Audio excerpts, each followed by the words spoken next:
This is the Jerusalem Post podcast, Travel Edition.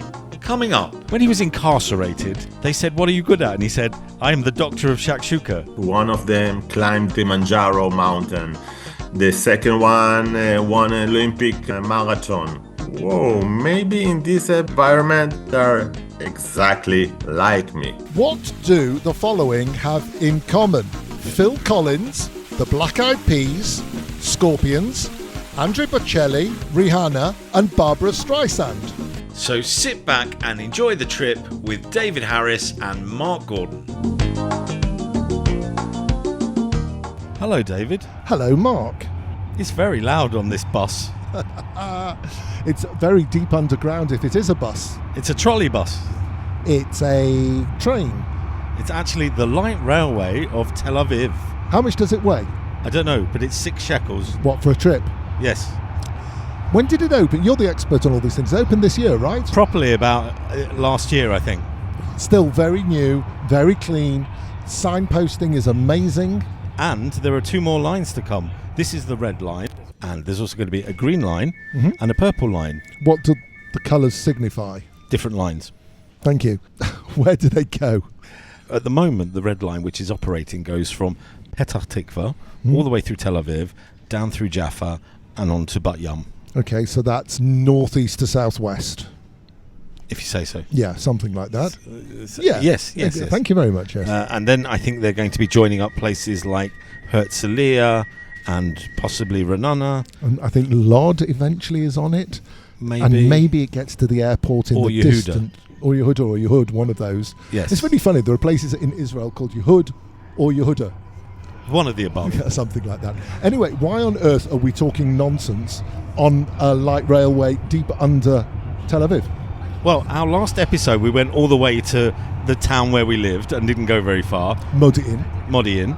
This episode, we're going to Jaffa, or Yaffo. Jaffa, as in Jaffancia Jaffa. That was an ad campaign for oranges years ago. Jaffancia Jaffa. Small ones are more juicy. Yes. Was that Jaffa? Probably not. That could have been outspan. Nowadays, the oranges mainly stay in Israel and are mainly used for juice. Good knowledge. They're not as sweet as they used to be. They've brought in various brands along the way, but Israel exports a lot less of its oranges now. A lot more tangerines, but a lot less oranges. Look at you. There you go. So what we're going to be doing for today's podcast is a visit to Jaffa. And nothing to do with oranges, really. What do you know about Jaffa then? What do I know about Jaffa? It was there before Tel Aviv, really. And Tel Aviv, grew on the side of it. Jaffa's biblical. Yes. But you're talking about modern Jaffa, right? Modern Jaffa, late 19th century. Right. I don't know if you remember, we went to the Elkanin Hotel, which was the first hotel in Tel Aviv, which was a sign of that progress. And we've been into Neve Tzedek and places like that. Mm-hmm. So we're going back to original Jaffa. And we'll walk around, see some of the sites. And we may stop off at 1 or 2 very special places. We will try to do so. Question, David. What? You want me to ask you a question? Do you have a question about Jaffa? Oh, about Jaffa? No, I'll leave that to you because I know you've already got one. Yaffo and Jaffa, what does it actually mean? What's the root of Jaffa? Ooh, the answer at the end of the train ride. Hi, this is David Harris from the Jerusalem Post podcast Travel Edition. Find us on Facebook, Instagram and Twitter at MarkDavidPod or mail us at markdavidpod@gmail.com. Oh, David, stop that water running. I'm desperate. It's beautiful. We're in the start of Jaffa. We're at the northern end of Jaffa by a very pretty fountain. And now I'm going to ask you a quiz question. Ooh, I like quizzes. I know. This is just for you and me. The listeners can try to answer as well. What do the following have in common? Phil Collins, the Black Eyed Peas, Scorpions, Andrea Bocelli, Rihanna and Barbara Streisand. They were all in your last quiz question about 30 seconds ago. They're all musicians? They are all performers, correct. We are sitting currently in a fountain, and in the background I can see what is a newish looking football stadium. Does it have anything to do with that? It very possibly does. Do they all play for Maccabi B'nai Yehuda? They've all performed at the stadium. But not this stadium? Not necessarily this stadium, because this is brand new-ish. So Phil Collins was here? Apparently. Interesting. That's what Wiki Schlemazel says. I mean, I can imagine Barbara Streisand here. Yeah, she doesn't get over here very often, our Barbara. not many people do at the moment. But what's bizarre for me about this particular football stadium is that it's a fancy stadium. I think it's a 30,000 capacity stadium. There are 3 football teams that call this their home. And since the stadium was built, 2 of them have been relegated. Do you know the names of the 3 teams? There is the wonderful, friendly Maccabi Tel Aviv. Right. The even more friendly Hapoel Tel Aviv. Right. And thankfully they don't play each other anymore because this area is not a place to be on the days that they do play each other. And then strangely another one called Maccabi B'nai Yehuda, who play in orange. Also, by the way, the Israeli national team plays some of its games here, although predominantly they play in Haifa now, but they do play some games down here as well, and in Jerusalem. I think it was reconstructed in time for the Euro Under-21 Championships. I thought you were going to say when Israel hosted the Olympics. And by in time, in Israel, I think that was 7 or 8 years after the championship happened. Right, where are we headed from here now we've seen the football stadium? Well, we got off at Bloomfield Light Railway Station. And the stadium is called Bloomfield. Yes, I think we should head towards the seaside. Okay. And maybe the port. And on the way, there's lots of fun things to see. And food, hopefully, because I'm starting to get very hungry. David, feed me, feed me. Feed me Seymour.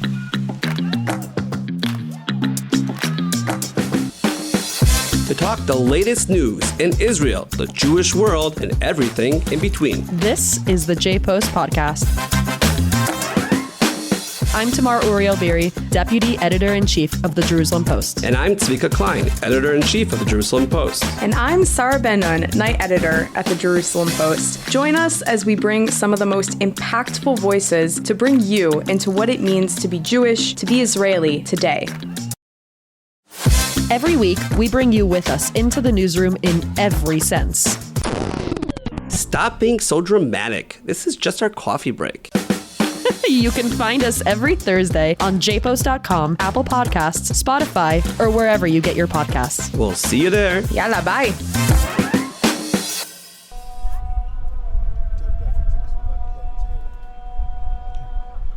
Ten minutes walk from Bloomfield. We've now made it to one of the symbols of Jaffa, the clock tower. And it almost encompassed the whole of Jaffa in that little 10-minute walk. Because We walked through what is the flea market area, and it's got so many little things that you associate with Jaffa. fleas. Actually, no, not really. It's quite clean and modern. But you've got these little narrow alleys where the market is, selling leathers and jeans and tourist tat and all sorts of things. A lot of antiques. A lot of antique shops as well. Strangely, catering equipment is Yes. a big thing in Jaffa. There are lots of little coffee shops and barbers and hairdressers.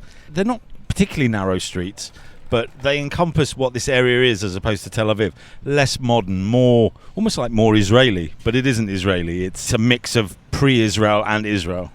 Which also, of course, means that there's a strong Arab feel to the area as well as a Jewish feel. And, you know, if you're looking to visit the Arab world, and obviously for a lot of you who are listening, it's something that you either can't do or maybe a bit afraid to do. If you come to a place like Jaffa, the same way with the old city of Jerusalem or Akko in the north, you get that feel, the hookah pipes, the beautiful metalwork goods for sale, and just the scents that you would smell generally around the Middle East. We are sitting by Jaffa's clock tower. I believe it was built during the Ottoman Empire. It's been rebuilt a number of times. It looks modern, and I think about 2 years ago they got it working again after a period of it being idle. You can't visit it, right? It's just something to look at. I think a number of tour guides seem to have keys to get you in there, but I don't think you can climb up it. Opposite there are 3 or 4 arches that lead to what was recently opened as a Turkish cultural centre. I don't know how many events they're putting on now. During the war, relations with Israel and Turkey have soured. You and I went to a wonderful photographic exhibition there about the lives of Jewish people back in Turkey. And the photographs were predominantly of synagogues all through Turkey. We met the Turkish ambassador here in his 3 months here when he arrived and then left. It's all a bit sad in a way. But also on this road here, there is a famous restaurant called Dr. Shakshuka. If you're coming for shakshuka. What's shakshuka? Shakshuka, almost like a fried tomato dish, and you put egg inside it and you dip pita in it, and you can add cheese. In Dr. Shakshuka they add meat, And he's called Dr. Shakshuka because when he was serving a spell at the, I'm trying to think of the word, when he was incarcerated, they said, "What are you good at?" And he said, "I am the doctor of Shakshuka." Does he have a PhD? No, he has a criminal record and a restaurant, although it may well have expired by now. In the times when money exchanging wasn't as legal as it is now in Israel, that used to be his business. He had a little corner shop here, which is now, I believe, selling kanafe, but then 2 doors down you have his shakshuka shop. That's not easy to say if you've had one or two. Yes. If you're really hungry and desperate and you need shakshuka, there is Dr. Shakshuka here. If you're desperate. And there's a recommendation. And behind you is a rather famous bakery. Yes, the Abu Lafia Bakery.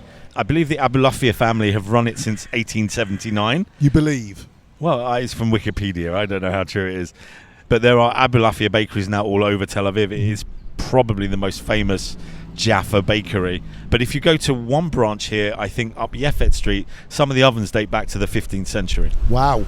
Worth a trip. Okay, let's carry on.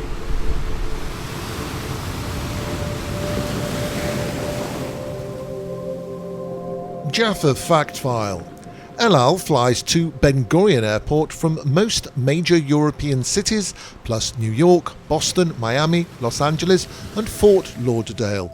There are flights with Arkia, Israel, Fly Dubai, Etihad, Air Europa and other airlines.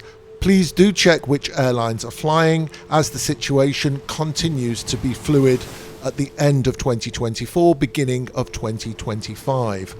Taxis from Ben Gurion to Jaffa take around 30 minutes and cost some $40.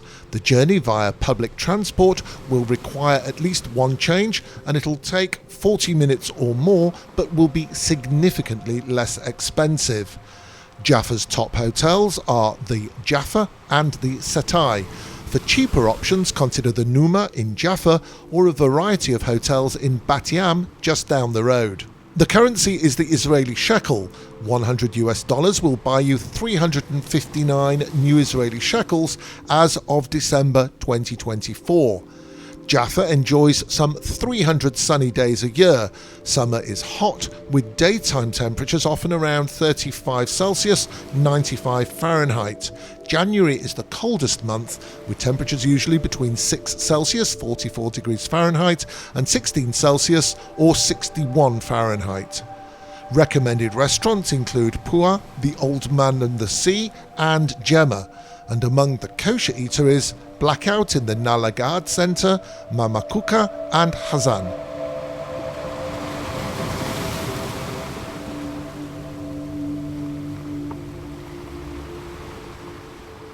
You're listening to the Jerusalem Post podcast, Travel Edition with Mark Gordon and David Harris. And here comes a big apology because the next part of the podcast that you should be listening to didn't happen. We were in a very special place.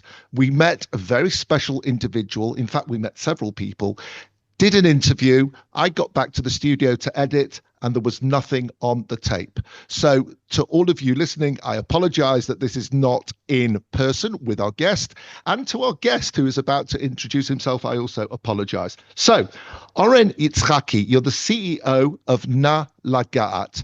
Tell us a little bit about yourself first, and then we'll get onto your wonderful organization. When I'm hearing what he said in the beginning, maybe it's a symbol for what Na Laga'at is doing, that nobody hear what we record, because of Na Laga'at is an NGO and it's working most of it with deaf people, so it's connected to your previous story. How did you get to Na Laga'at in the first place? What's your background? I'm 53 years old. Most of my family men from Tel Aviv, married with 3 kids, 2 of them in the army. Most of my professional life are involved in management in the culture scene. Most of my time I've been VP or the number 2 in culture organizations. My wishes, my dream, my goal was to lead a cultural organization in Israel. And when I saw that Na Laga'at looking for a CEO, it's hit me in 2 places. One of them, the professional. The second one is the desire about doing something good for society. And here in Na Laga'at, I can do both of my wishes. You come down towards the sea and towards the port, and then on your right is the Na Laga'at Center. Who is it for exactly? Na Laga'at is a culture center that works with people with sensor disability for the general public, the hearing and seeing, and people with and without disability to come to see, to feel, to experience culture, activity. We'll have to say a little bit different than what everybody used to know to doing in Tel Aviv or in Israel. We have 4 different kind of department. The biggest one is the theater that we have in Na Laga'at.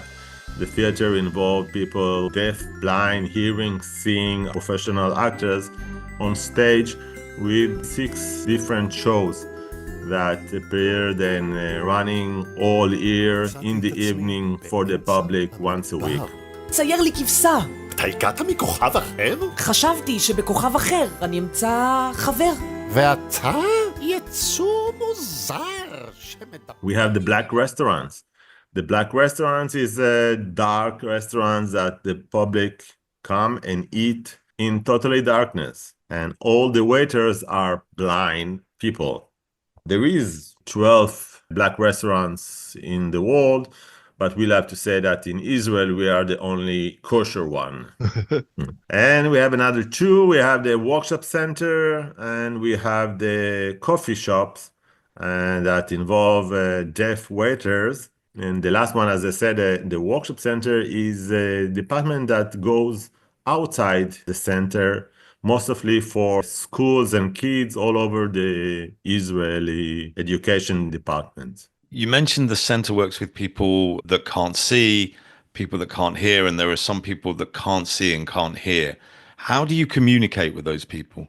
You describe as Asher syndrome. Asher syndrome, it's a syndrome that when you were born, you're born deaf. And in the age of 20, 30, you start to losing your vision until you barely see or you become totally blind. Let's think about a person that sits next to us and cannot hear us and cannot feel us. And the only way to communicate with them is by touch. The same sign language that you know when he was 20 years old and he communicated with other deaf people, we communicate him by touch. It's very hard to explain by voice here because you saw that actually in the meeting. There is not a lot of people know how to translate it. So there is in Na Laga'at professional interpreter that work with our actors to do gap between them and other workers or the audience. So in Hebrew, please touch is Na Laga'at. This is the reason it's called Na Laga'at in Hebrew. Let me explain or describe for a minute Mordi and Batya. Mordi is from New York. He started losing his sight in his teens. And Batya joined Na Laga'at initially during her volunteer period after high school and has stayed on and has studied sign language, and she speaks 4 languages and he speaks 4 languages because they both know sign in Hebrew and English, and they both know Hebrew and English.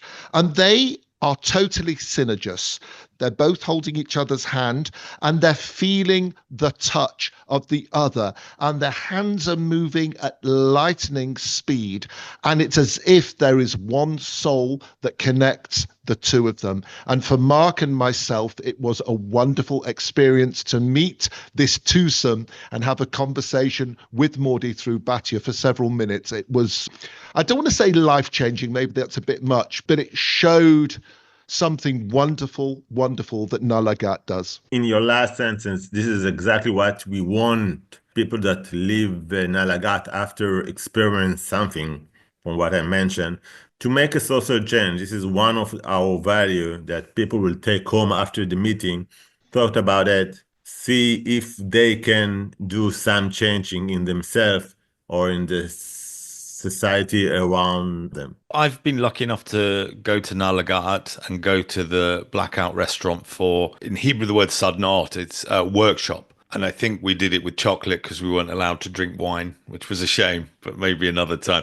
Can you tell me what goes on in the restaurant? What's the experience if you're going for a workshop, and what's the experience if you're just going for a meal there? Well, it will be hard for me to explain blind experience because I'm not blind, but if we will talk technical stuff about it, you get inside the restaurant with the workshop or in the dinner when the restaurant is working.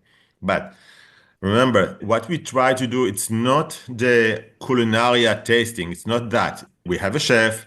It's very good. It's very tasty, everything. But what we want to do and to make is to make connection between audience and people with disability in a different place that what we used to or think when I started Na Laga'at. So I thought that a blind person need to help crossing the roads. And when you will get to the restaurants or in the workshop in the dark, we change the level between you and the blind person. He will lead you crossing the road in the restaurant because this is his house, this is his place. After you will relax and you will drink wine and you understand where you are, again, you will not see nothing, not your finger. The next question, how you eat fish in the totally darkness, but we'll leave it. In the small talk with the waiters, you will understand that one of them climbed the Kilimanjaro mountain. The second one won an Olympic marathon. Another one is have a family with 6 kids. Suddenly you understand that, whoa, maybe in this environment, they're exactly like me. I'm going to add one other thing. I've also experienced the restaurant. I had a beautiful meal there. Something that you become aware of after a few moments are the blessings that you have in terms of those senses that work, that go into overdrive. So you hear more, you smell more, you taste more, and it becomes a very special experience, not just about recognizing what somebody else doesn't have, but to also recognize what that somebody else does have. Exactly. When I'm going to eat in the restaurant, I cannot finish my dinner. And why is that? Most of us eat what we see. And when there is something on the plate, so we will eat more than what we need. Sometimes you understand that you don't need it. You don't need everything. And this experience we took for more places in our center. One of them is the music in the dark. We do a lot of concert or rock shows or classic concert in totally darkness that audience feel blindness, but not only them, even the artists become blind. You don't take a photo all the time. You with the artist in totally darkness. This is the experience that we want to do in the theater and even in the restaurant. Let's do a couple of tachlis questions before we close. Can anybody just walk in off the street? Do you need appointments? Do you need to book online? What's the procedure for visitors? You need to book by the internet, nalagat.org.il. So from there, you can book your place in the restaurant and for the workshop in the dark. For the shows, again, it's the best to buy tickets in the head before, but you can come and to visit us anytime. We're working in Jaffa port in Tel Aviv. We talk about it in the meeting, about the dreams that we have about the Na Laga'at. Hopefully in a couple of years, maybe when you will visit, you will see more Na Laga'at even in other places of Israel and even outside of Israel. The website again was nalagaat.org.il. That's Na Laga'at, NALAGAAT.org.il. I get to ask the same question I asked you when we were meeting face to face, and it's a question that I love finishing off, but especially in this case as a concluding question.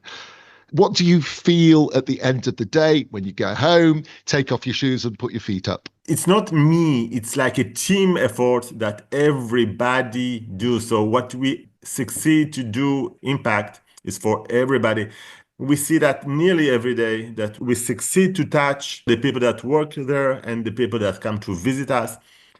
And when I see that my worker that have disability come to me and they argue with me about their salary, I think I succeed because they coming with succeed. They come to me not as a poor need person. They come for me with a professional worker, actors, waiters that want and stand about themselves, and we succeed. We have 70 people that with disability that work in Na Laga'at. And like every time that we have a new worker, I feel a succeed and impact that we can do some change to a better society. So yeah, I'm go sleep very well, I think. The name of the organization is Na Laga'at, Please Touch. And over our 2 meetings, you have touched our hearts. It's very much appreciated. It says, and I don't normally quote the Bible at all, but it says on the 3rd day of creation in Genesis, Pa'amayim Kitov. And that means 2 for the price of 1 is the best way. So thanks for the 2 interviews. Oren Yitzchaki, CEO of Na Laga'at. Thank you so much. Toda rabba. Toda rabba lachem. Thank you, and come to visit again. The chairs here are quite funky. They're tartan, and embroidered on the back are some pictures of foxes with monocles. We've opened a fine rosé from the Pays-d'Oc region of southeastern France. To stand in front of the Birth of Venus by Botticelli and just take it in. Turning their backs on these magnificent architectural wonders, and all they want to do is have that Instagram moment. I listened to the guide for 2 minutes while I was on Wikipedia. You're listening to the Jerusalem Post podcast travel edition with Mark Gordon and David Harris. In addition to the rich history of Jaffa, there's also an artist colony here. There are many, many galleries throughout the narrow pathways just away from the Mediterranean Sea. This lovely gallery here have kindly let us in. This is the Hayek Gallery for Contemporary Art. Well worth a visit. It's open during the day, I think till about 3 o'clock. And then round the corner, you've got the Frank Meisner Gallery, Meisner statues we've seen around Europe as we've travelled, to do with the Kindertransport, as one in Girona. The famous artist as well, Ilana Gore, has a gallery around here. There are many beautiful, beautiful colours. This is a very bright space. You still feel the original building here as well. They're using all of the spaces available to display the artwork. You're better at this than I am, but we're sitting in between 2 reindeer. One is blue and one is red. I see storks, I think they are, on a barrel in a painting. What about what's straight in front of you? I can see a lovely pair with a key through the middle of it. There are portraits of families and a lady on her own. There are many different types of art here. One of the things you said about the history of the area, we went past a building complex called Andromeda. Just in the sea is a rock called Andromeda Rock, and it's famous from, I think, Greek mythology, with the story of Perseus and Andromeda. The story with the rock and I think the Gorgon killed by Perseus is possibly supposed to have happened around here, but we know these stories about how mythology moves from place to place and gets taken on. Possibly supposed to be. That's a double negative, so it's a positive, so it definitely happened here. Definitely. And we also passed 2 beautiful hotels on our trip. By the clock tower, there is a hotel called the Setai Hotel, and just at the top of this road here, Louis Pasteur, you have a hotel called the Jaffa, which is in a converted church and is one of the most beautiful hotels you will see. I've been to an event here in the chapel with its high ceilings. It's a very contemporary hotel in a very old building. And the name of this gallery again? Is the Hayek Gallery for Contemporary Art. Discover the future with Inside Israeli Innovation. I'm Eve Young from the Jerusalem Post, bringing you exclusive insights from Israel's top innovators. Each week, we dive into the latest trends in tech, business, and beyond with interviews from the brightest minds in the industry. Whether it's cutting-edge startups or revolutionary tech breakthroughs, Inside Israeli Innovation is your front row seat to the startup nation. Subscribe now on your favorite podcast platform and stay ahead of the curve. Inside Israeli Innovation, where innovation meets inspiration. Under the boardwalk, down by the sea. Do you know, I was really enjoying that podcast until about 2 seconds ago, until you decided to strangle a cat in the middle of it. If I'd have started just a little bit deeper, like about 6 octaves deeper, I might have managed. The boardwalk or promenade or whatever you want to call it in your own language is beautiful in Jaffa.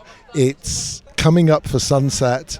Just to our left, there's a gentleman sitting on the dock of a boat, not on the deck of a boat. We've got people speaking Hebrew and Arabic and other languages all around us. There are cafes, there are ice cream places open. People are beginning to have their evening glass of wine. It's just so peaceful.